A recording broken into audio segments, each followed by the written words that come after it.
Confirm na, Catherine Bernardo niligawan na ni Alden Richards.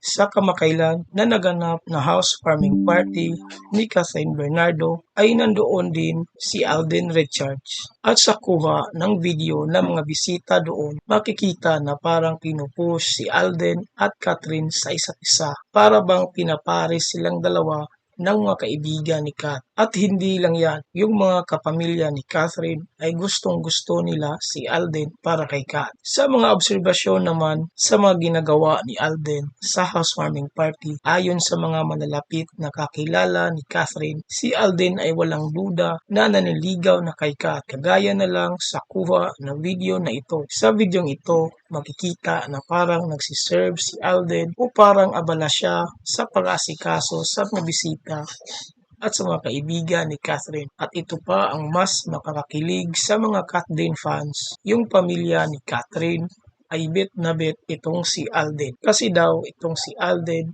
ay negosyante, stable in terms financially, responsable, binata pa at wala pang anak. At bukod pa riyan, meron sanang esports award itong si Alden na dapat daluhan. Subalit, hindi siya pumunta doon. Instead, dumalo siya sa housewarming party ni Catherine. Parang pinaprioritize niya talaga ang dalaga. Kaya natutuwa at kuhang-kuha ang loob ng pamilya ni Kat dahil ito raw ang mga katangian na hinahanap ng pamilya ni Kat para sa maging kasintahan niya. Kung pagpipilian daw ng pamilya ni Kat, si Jericho ba o si Alden, mas gusto nila si Alden Richards.